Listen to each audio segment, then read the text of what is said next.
স্বাগতম আমাদের এই সিরিজের দ্বিতীয় এবং শেষ পর্বে। প্রথম পর্বে আমরা জেনেছিলাম কিভাবে ক্ষমতার কেন্দ্রবিন্দু রাজপ্রাসাদ থেকে সরে এসে প্রথমে ইস্ট ইন্ডিয়া কোম্পানির মতো কর্পোরেশন এবং পরবর্তীতে রথচাইল্ডদের মতো ব্যাংকিং পরিবারগুলোতে স্থানান্তরিত হয়েছিল। আমরা দেখেছি কিভাবে সেই ক্ষমতা আবারও হাতবদল হয়ে ওয়াল স্ট্রিটের ব্যাংকারদের কাছে চলে যায়। কিন্তু আজ আমরা যে দুনিয়ায় বাস করছি সেখানে খেলাটা আরও অনেক বেশি জটিল, অনেক বেশি অদৃশ্য এবং অনেক বেশি ভয়ঙ্কর। আজকের পৃথিবীতে ক্ষমতা আর মাটির নিচে রাখা সোনার সিন্ধুকে নেই। ক্ষমতা এখন ভাসছে ক্লাউডে, লুকিয়ে আছে সিলিকন চিপে এবং অ্যালগোরিদমের গাণিতিক হিসাবে। আজ আমরা উন্মোচন করব কারা এই নতুন পৃথিবীর চালক। ব্ল্যাকরক নামের ছায়া সাম্রাজ্য আসলে কি, কেন আমেরিকার রাজনীতিতে ডেমোক্রেট বা রিপাবলিকান যেই আসুক না কেন যুদ্ধের দামামা থামে না, কেনই বা আমেরিকার নিজের ভেতরেই শুরু হয়েছে এক গৃহযুদ্ধ, ইস্ট কোস্ট বনাম ওয়েস্ট কোস্টের লড়াই, এবং সবশেষে এই পশ্চিমা আধিপত্যকে চ্যালেঞ্জ জানাতে ব্রিক্স আসলে কতটা প্রস্তুত। চলুন ডুব দেওয়া যাক ক্ষমতার এই গভীর মহাসমুদ্রে।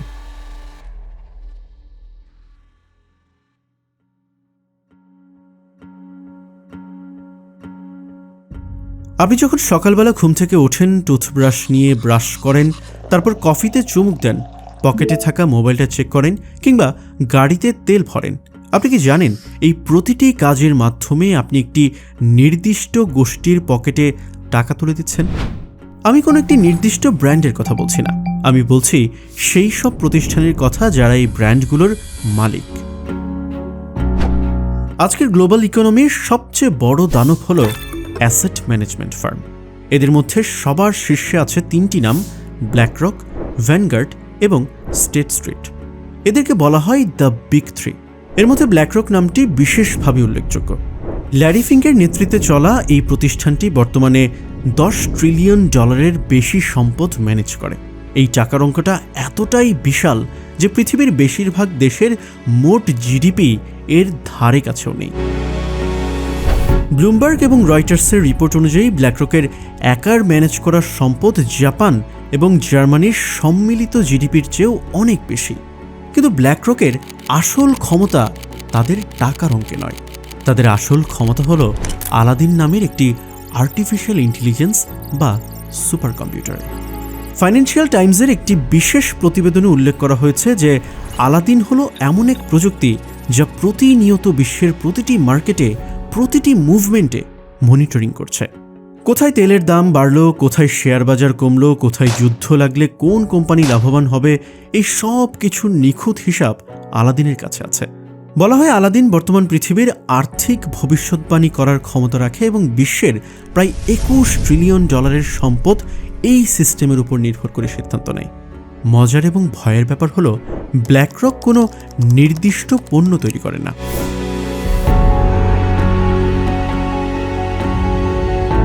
ইয়াহু ফাইন্যান্স এবং ন্যাসড্যাকের শেয়ার হোল্ডার ডেটা চেক করলে আপনি দেখবেন তারা অ্যাপলের মালিক, তারা মাইক্রোসফটের মালিক, তারা অ্যানেক্স মোবিলের মালিক, আবার তারা ফাইজারেরও মালিক।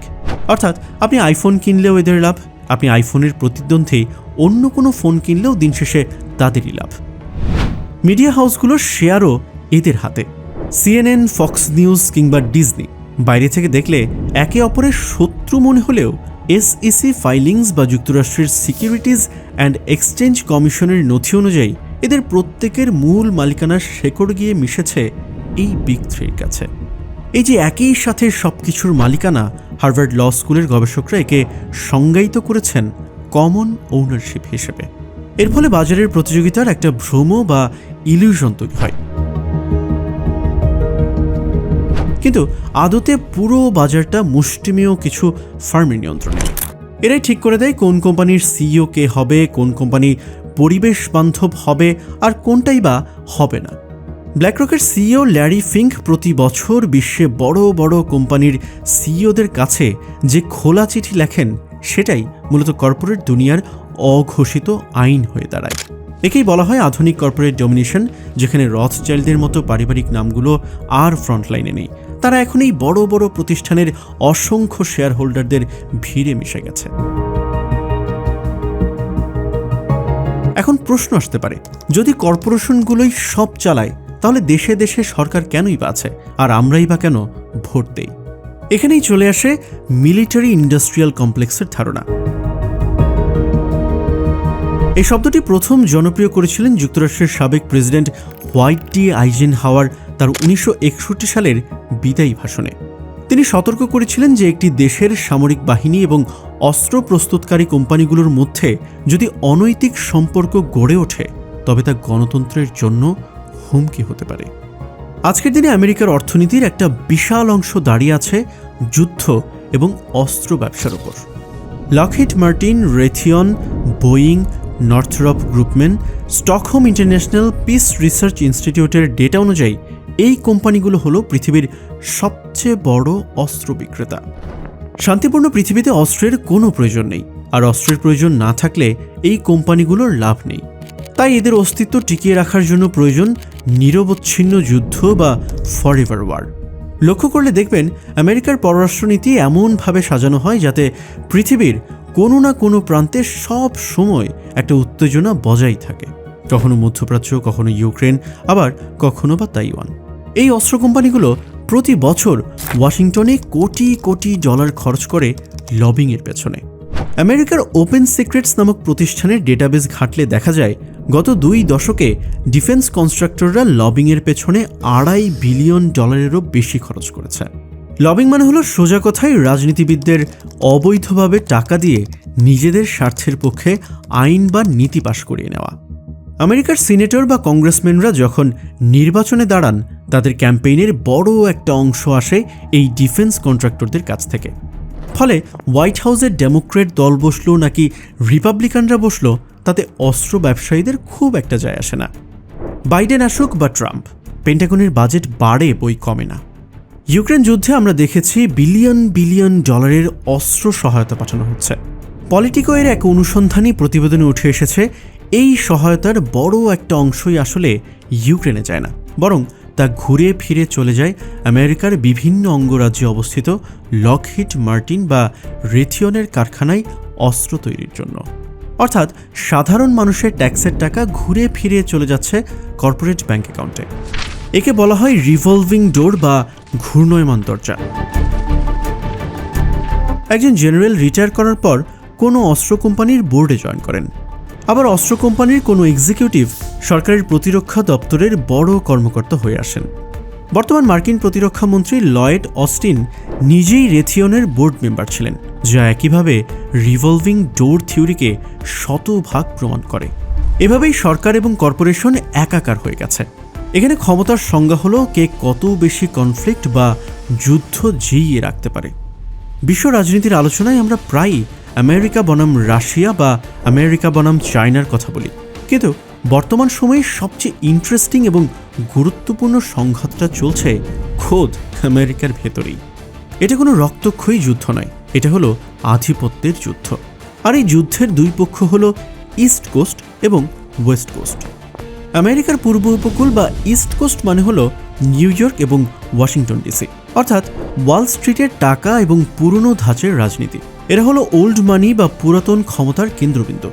এরা চায় স্থিতিশীলতা, ব্যাংকিং নিয়ন্ত্রণ এবং ট্রেডিশনাল মিডিয়ার মাধ্যমে মানুষকে কন্ট্রোল করতে। অন্যদিকে আমেরিকার পশ্চিম উপকূল বা ওয়েস্ট কোস্ট মানে হলো ক্যালিফোর্নিয়া বা সিলিকন ভ্যালি।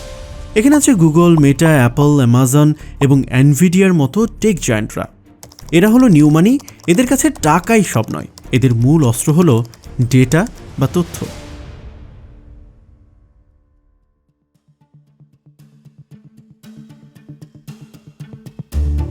গত 20-30 বছরে সিলিকন ভ্যালি এতটাই শক্তিশালী হয়েছে যে তারা এখন ওয়াল স্ট্রিট বা ওয়াশিংটনের তোয়াক্কা করতে চায় না।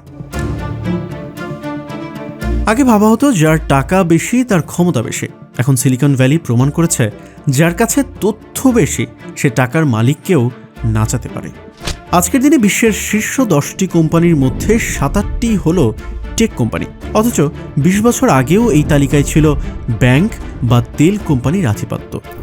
সিলিকন ভ্যালির এই টেক কোম্পানিগুলো এখন শুধু আর সফটওয়্যার বানায় না, তারা আমাদের মনস্তত্ত্ব নিয়ন্ত্রণ করে। হার্ভার্ডের প্রফেসর শোশান জুবফ তার বিখ্যাত বই দ্য এইজ অফ সার্ভিলেন্স ক্যাপিটালিজমে দেখিয়েছেন কিভাবে আমরাই এখন তাদের পণ্যে পরিণত হয়েছে। তারা জানে আপনি কি খাচ্ছেন, কোথায় যাচ্ছেন, কার সাথে কথা বলছেন, এমনকি আপনি কি ভাবছেন পর্যন্ত। এই ইস্ট কোস্ট এবং ওয়েস্ট কোস্টের মধ্যে এখন এক বহুমুখী সংঘর্ষ চলছে। ওয়াল স্ট্রিট চায় ক্রিপ্টোকারেন্সি বা বিটকয়েনকে নিয়ন্ত্রণ করতে, কারণ এটা তাদের সেন্ট্রাল ব্যাংকিং সিস্টেমের জন্য হুমকি। SEC বা সিকিউরিটিজ অ্যান্ড এক্সচেঞ্জ কমিশনের সম্প্রতি মামলাগুলো দেখলেই বোঝা যায় ওয়াল স্ট্রিট ক্রিপ্টো নিয়ে কতটা চিন্তিত। অন্যদিকে সিলিকন ভ্যালি চায় ডিসেন্ট্রালাইজড ফাইন্যান্স বা DFI এর উত্থান।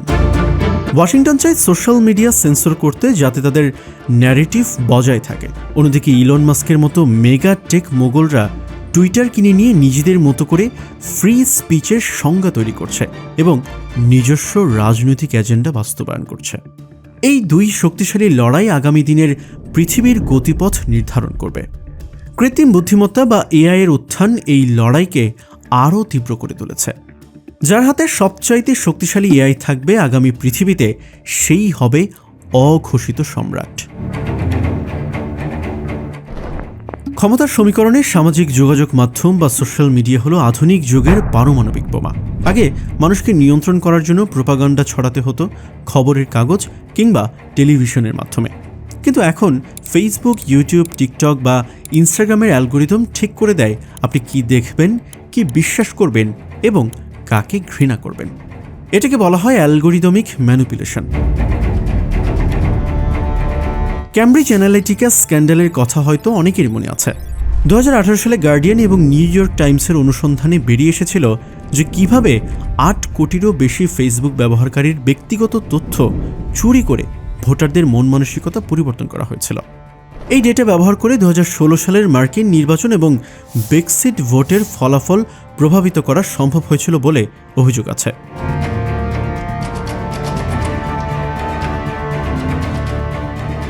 আজকের পৃথিবীতে কোনো দেশ দখল করার জন্য আর সৈন্য পাঠানোর দরকার হয় না। আপনি যদি সেই দেশের যুব সমাজের চিন্তাধারাকে সোশ্যাল মিডিয়ার মাধ্যমে ম্যানিপুলেট করতে পারেন, যদি তাদের মধ্যে বিভেদ সৃষ্টি করে দিতে পারেন, তাহলেই সেই দেশ ধ্বংস হয়ে যাবে। একে বলা হয় 5th জেনারেশন ওয়ারফেয়ার বা পঞ্চম প্রজন্মের যুদ্ধ। ফেসবুকের সাবেক কর্মকর্তা ফ্রান্সিস হাউগেনের ফাঁস করা নথিপত্র বা ফেসবুক ফাইলস প্রমাণ করেছে যে টেক জায়ান্টরা জানত তাদের প্ল্যাটফর্ম সমাজের সহিংসতা ছড়াচ্ছে, তবুও তারা লাভের জন্য সেটা বন্ধ করেনি। তারা চাইলেই কোনো একটা নির্দিষ্ট রাজনৈতিক মতবাদকে ভাইরাল করতে পারে, আবার চাইলেই কারো কণ্ঠস্বরকে ডিজিটাল জগৎ থেকে মুছে ফেলতে পারে। এই ক্ষমতা কোনো দেশের প্রধানমন্ত্রীর চেয়ে কম কিছু নয়। এতক্ষণ আমরা যা আলোচনা করলাম তার সবই মূলত পশ্চিমা বিশ্ব বা আমেরিকা কেন্দ্রিক ক্ষমতার গল্প, কিন্তু মুদ্রার উল্টা পিছেও একটা গল্প আছে। পশ্চিমের এই একচ্ছত্র আধিপত্য বা ইউনিপোলার ওয়ার্ল্ডকে চ্যালেঞ্জ জানাতে ধেয়ে আসছে এক নতুন শক্তি, যার নাম BRICS. Brazil, Russia, India, China এবং সাউথ আফ্রিকা, এই 5টি দেশের অধ্যক্ষর নিয়ে গঠিত ব্রিক্স এখন আর ছোট কোনো জোট নয়। 2024 সালে এতে আনুষ্ঠানিকভাবে যুক্ত হয়েছে ইরান, সৌদি আরব, মিশর, ইথিওপিয়া এবং সংযুক্ত আরব আমিরাতের মতো দেশগুলো। IMF-এর ডেটা অনুযায়ী ক্রয় ক্ষমতার ভিত্তিতে ব্রিক্স দেশগুলোর জিডিপি এখন G7 ভুক্ত উন্নত দেশগুলোর জিডিপিকে ছাড়িয়ে গেছে। ব্রিক্সের মূল উদ্দেশ্য হল ডলারের আধিপত্য কমানো বা ডি-ডলারাইজেশন। দ্বিতীয় বিশ্বযুদ্ধের পর থেকে বিশ্ব বাণিজ্যে ডলার ছিল একমাত্র রাজা। আমেরিকা চাইলেই যে কোনো দেশের ওপর স্যাংশন বা নিষেধাজ্ঞা দিয়ে তাদের অর্থনীতি পঙ্গু করে দিতে পারত, কিন্তু রাশিয়া ইউক্রেন যুদ্ধের পর যখন আমেরিকা রাশিয়ার প্রায় $300 বিলিয়ন রিজার্ভ জব্দ করল, তখন বাকি বিশ্ব নড়ে চড়ে বসল। তারা বুঝল আমেরিকার ব্যাংকে টাকা রাখা মানেই ঝুঁকি। ওয়ার্ল্ড গোল্ড কাউন্সিলের রিপোর্ট অনুযায়ী গত 2 বছরে চীন এবং রাশিয়ার কেন্দ্রীয় ব্যাংক রেকর্ড পরিমাণ সোনা কিনেছে। তারা এখন জোর দিচ্ছে তাদের নিজস্ব মুদ্রায় লেনদেন করার ওপর। চীন তৈরি করেছে CIPS পেমেন্ট সিস্টেম, যা পশ্চিমা সুইফটের বিকল্প হিসেবে কাজ করতে পারে। চীন তার বেল্ট অ্যান্ড রোড ইনিশিয়েটিভের মাধ্যমে এশিয়া, আফ্রিকা এবং ইউরোপের প্রায় 150টি দেশের ইনফ্রাস্ট্রাকচার দখল করে নিচ্ছে। তারা বোঝাতে চাইছে আমেরিকা যুদ্ধ বা অস্ত্র বিক্রি করে আর আমরা রাস্তাঘাট ব্রিজ বানিয়ে দেই। ব্রিক্স সফল হলে পৃথিবীটা আর এক কেন্দ্রিক থাকবে না, এটি হয়ে যাবে মাল্টিপোলার বা বহু কেন্দ্রিক, যেখানে এক টেবিলে বসে সিদ্ধান্ত নেবে আমেরিকা, আরেক টেবিলে চায়না, আরেক টেবিলে হয়তো ইন্ডিয়া বা রাশিয়া। ক্ষমতার এই বিকেন্দ্রীকরণ বা ছড়িয়ে পড়াটা আগামী 10-20 বছরের মধ্যে আমরা স্পষ্টভাবে দেখতে পারব। তাহলে শেষ পর্যন্ত প্রশ্নটা আবারও ফিরে আসে, পৃথিবীটা কে চালায়?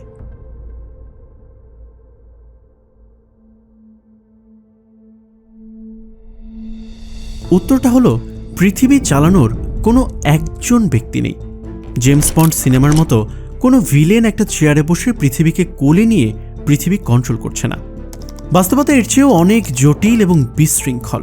পৃথিবীটা চলছে একটা বিশাল এবং জটিল ইকোসিস্টেমের মাধ্যমে, যেখানে একদিকে আছে ব্ল্যাকরকের মতো অ্যাসেট ম্যানেজাররা যারা টাকার প্রবাহ নিয়ন্ত্রণ করে, অন্যদিকে আছে লকহিড মার্টিনের মতো মিলিটারি কমপ্লেক্স যারা যুদ্ধ জিইয়ে রাখে, আছে সিলিকন ভ্যালির মতো টেক জায়ান্টরা যারা আমাদের মগজ নিয়ন্ত্রণ করে, আর পর্দার আড়ালে আছে রাজনৈতিক লবিস্টরা যারা এদের সবার স্বার্থ রক্ষা করে আইন তৈরি করে। এবং এই পুরো সিস্টেমকে চ্যালেঞ্জ জানাচ্ছে ব্রিক্সের মতো উদীয়মান শক্তিগুলো। রথচাইল্ড বা ইলুমিনাতির গল্পগুলো আমাদের রোমাঞ্চিত করে, কিন্তু সেগুলো এখন ইতিহাসের জাদুঘরে। বর্তমানে আসল খেলোয়াড়রা স্যুট টাই পরে বোর্ড মিটিংয়ে বসে তারা অ্যালগোরিদম দিয়ে যুদ্ধ করে এবং তারা আপনার আমার অজান্তেই আমাদের জীবনের প্রতিটি সিদ্ধান্তকে প্রভাবিত করে। ক্ষমতা এখন আর স্থির নয়, এটি প্রতিনিয়ত হাত বদল হচ্ছে, টাকা থেকে তথ্যে, তথ্য থেকে অস্ত্রে এবং অস্ত্র থেকে পুনরায় টাকায়। আমরা সাধারণ মানুষরা হয়তো এই বিশাল দাবা খেলার এক একটা গুটি মাত্র, কিন্তু সত্যটা জানা থাকা জরুরি। কারণ আপনি যখন জানবেন যে সুতোটা কে টানছে, তখন হয়তো আপনি সেই সুতোর টানে নাচার আগে দুবার ভেবে নেবেন। আজকের ভিডিওটি এ পর্যন্তই। এই গভীর বিশ্লেষণটি যদি আপনার চিন্তার জগৎকে একটুও নাড়া দিয়ে থাকে, তাহলে অবশ্যই ভিডিওটি লাইক করবেন এবং বন্ধুদের সাথে শেয়ার করবেন।